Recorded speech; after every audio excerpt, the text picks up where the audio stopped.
only now, and it's been months, can I talk about Rwanda without just completely losing my composure. And I still get so full. And just for, I want to share that I didn't want to go. You know, I sit on a board with Rose and Steve, Wisdom and Money, and our board talked about this, about going to Rwanda, and Steve has a long and beautiful relationship and association with Reverend Philbert Kalisa. And my position was, well, I don't need to go to Rwanda to see where there's grief and pain and strife. You know, I could take you to Brooklyn, you know, where I'm from.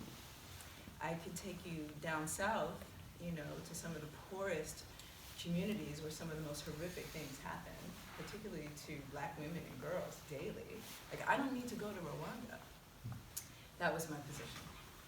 And you know, my binary brain self was at measuring self. It's like, no, you know, we have things going on right here in America. And then I did what I do. I put it on my altar and I prayed about it, and then I woke up the next morning knowing that I had to go, that it was mine to do. And so I'm in a practice to be a good steward and heed the word, and so I didn't question it. And so I had heard about Rwanda in the 90s, like all of us, and read about it and thought I understood. And I was just not prepared. We went to the Genocide Museum the first day, full day, and I was completely devastated. I'm a mom. There's a whole room devoted to children, because if you want to destroy a people, you destroy their children, of course, and ensure that there will be no more generations. And so I was incapable, really, of holding what I was seeing for a good 24 hours. And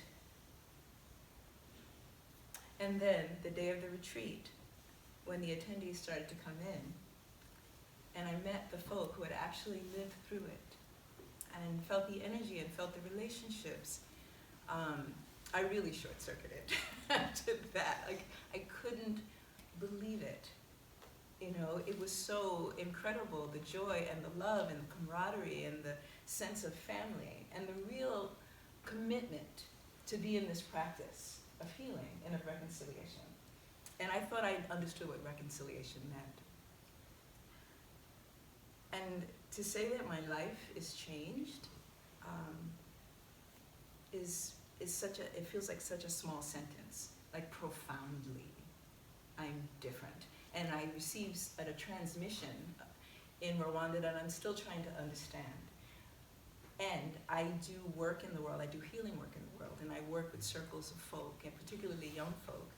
And I know that it is my duty to bring what I saw, you know, the sense of what's possible, the knowing of what is possible, to share in community the power of love. The power of love. And meeting Reverend Philbert and being in circle with him and being a part of the retreat, of the holders of the team, and watching, like Roddy kept saying, you know, very matter-of-factly and all this ease, and that really impressed me as well. It was very, yeah, you know, over there are these two, you know, and just over here, and it was just very loving and warm and familiar and accepting and expectant of, like there was no surprise that we're doing this work. Of course we're doing this work. You know, God told me we were going to do this work. We're doing this work. It's happening. And so I was deeply and forever impressed by my brother, Philbert. And Jean-Claude and Claudette, I held a sound healing circle. And what that is, briefly, is guiding folk to use the sound of their voices, which I know is medicine, to move grief and rage through the body. And also the ways in which we plant things in each other. You know, not just what I say about you, but what I think about you, because everything is energy. And Jean-Claude and Claudette sat in the center of the circle. And the love, I mean, they both shared their testimony, and the love between them was palpable.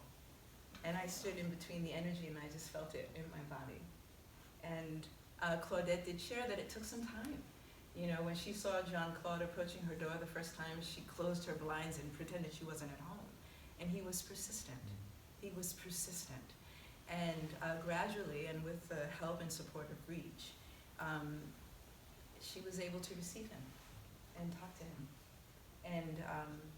And he does take care of her when she's not feeling well, because she did sustain deep injuries that, you know, are going to be with her for the rest of her life. She'll pick up a phone and Jean-Claude will get in his car with his wife and they'll go and care for her, you know? And so, here I am back in the States with all that is happening here, with the understanding and seeing the extreme of the normalization of hate speech, and how things happen and how they can happen and how they happen here and continue happening here and abroad, and knowing that I can do something about it, And so, and Rwanda did that for me. It just showed me, like Roddy said, making the impossible possible, something that I could not conceive of, particularly as a mother, you know, and forgiving someone who harmed your family. And not only forgiving them, but also seeking to bring them inside of your community and make them part of your family. Because the folk, person after person, shared that if I did not do this, I would not be well. If I did not do this work, I could not be well. And it's not honoring to my family. So, yes, that's a bit of it. There's so much more. And I think of it often, and now my daily task is, my practice is how to bring it into my work. This knowing, how to share it and embody it. So, thank you. When I got to the end of my visit to the Genocide Museum, there's a room where it's just full of, to me, I would call it altars of families. You know, just pictures in different parts and whole families. And there's a place to sit, and I started weeping at the end. I mean, and then I was wailing. I just could not contain the grief. And then I very clearly heard Spirit say, sound, which is what I do. I've been, since I was a little girl, I've been sounding, humming, toning to create safe space. It's a much longer story for my spirit. And then I realized I could do this with other people about 15 years ago. And so I have this practice now where I hold circles and groups, and it's all about moving things through the body. And then I'm a grief doula and also a joy doula, right? And so sound is a way that I bring myself back to place and presence. So when I heard that, I thought, okay, so I started to hum and tone, and it became a pattern. And then I heard, tape this, record it. So I was like, okay. So I pulled out my phone, and I started to record it. And then I heard, now match the vibration, which meant that I had to get really still and lean into it. And I realized that the room was very much like Steve described under that tree at the site.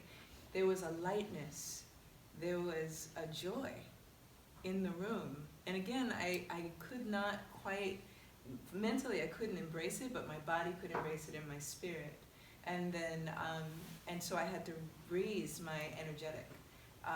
And so the song had a pattern, and it's become a piece that I do when I talk about Jean-Claude and Claudette.